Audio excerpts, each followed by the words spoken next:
Hi, it's Dr. Tim Smith from New Life Chiropractic, your Max Living doctor. One of the questions that people have for me and commonly come in with is knee pain. Knee pain is one of the most chronic health conditions in America. It's one of the biggest reasons why people stop being active.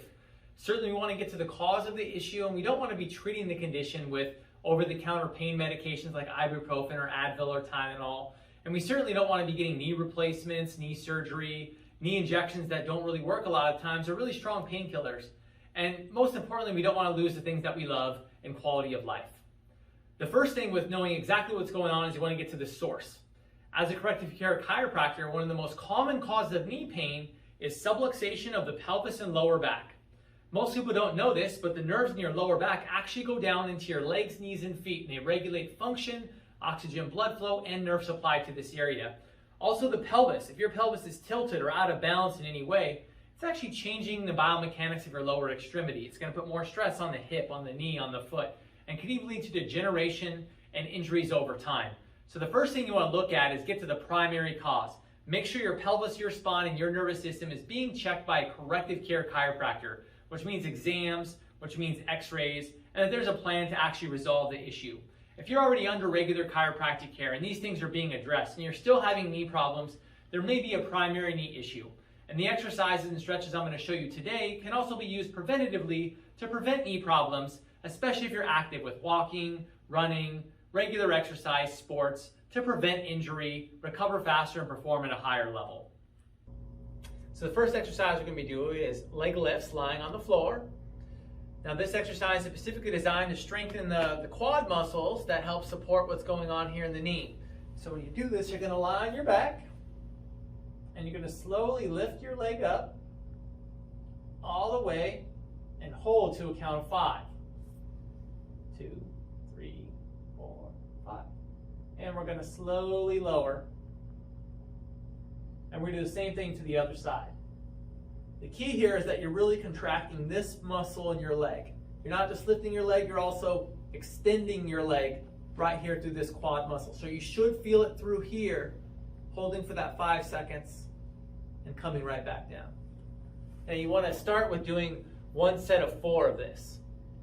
The next exercise is going to be a hamstring stretch. And the purpose of this is to stretch your hamstrings, which attaches to the back of the knee. If you have consistent tight hamstrings, especially if you sit a lot or you do any type of sedentary work, you're going to get tight hamstrings. So the way you do this, we're going to do it on both sides. You want to bend your knee, put your hands behind your knee here, and once you're here, you extend your leg as high as you can. And as you extend, you want to pull back as much as you can until you feel a real good stretch. Then you want to hold this for 30 to 60 seconds, or you're going to want to do this on each side. So you do one set, pulling all the way back. Oh, I feel that good hamstring stretch. And you're going to slowly bring it back down. Then you'll switch and do the other leg. And hold for that same 30 to 60 seconds. The next exercise is going to be a half squat. This is designed to strengthen your quads, your hips, and your glutes. All these have an effect on what goes on here with your knees.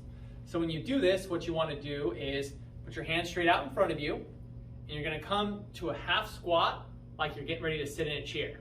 And you want to hold that for 5 seconds,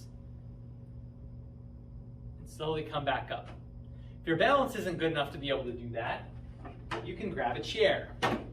So when you're on the chair, you can support yourself here, and you still want to get into that half squat and hold for that 5 seconds. The key is making sure that your back is straight, your chest is up, and you want to feel it through here and in through here.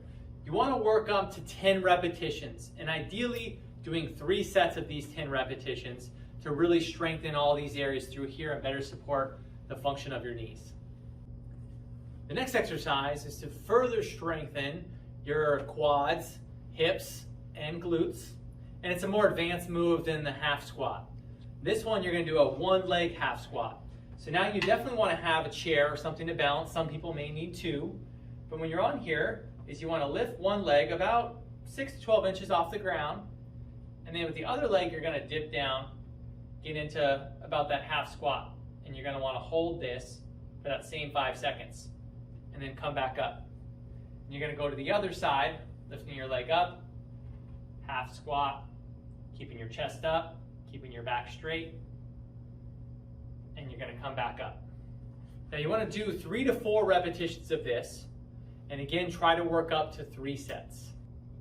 The last leg stretch will be done sitting on the floor, legs straight out in front of you, chest up, back straight, hands to the side can help stabilize you. And what you want to do is you're going to want to bring your leg in as far as you can until you feel a good stretch. Then you want to create just a slight bridge, hold for 5 seconds, and then drop back down.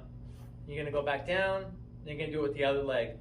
Bring it up as far as you're able to, slight bridge, hold for 5 seconds, drop back down. You want to work up to be able to do 10 repetitions on each side. With all of these exercises, if it's too painful to do or causes more pain, you don't want to do it. Do all of these to tolerance, and if you notice that even with these exercises and it's still getting worse, you want to make sure that you are getting evaluated by a primary care doctor such as a chiropractor. If it's somebody outside of that, your medical doctor or an orthopedist, to determine if there is any actual structural or ligament damage. For those of you who are seeking care in a more natural way, you can always find us online at newlifechiropracticrocklin.com. Or if you're looking for a Max Living chiropractor outside of this area, go to maxliving.com. Be sure to follow us here on YouTube. Lots of tips on living a healthy life naturally so you can live your life without limits.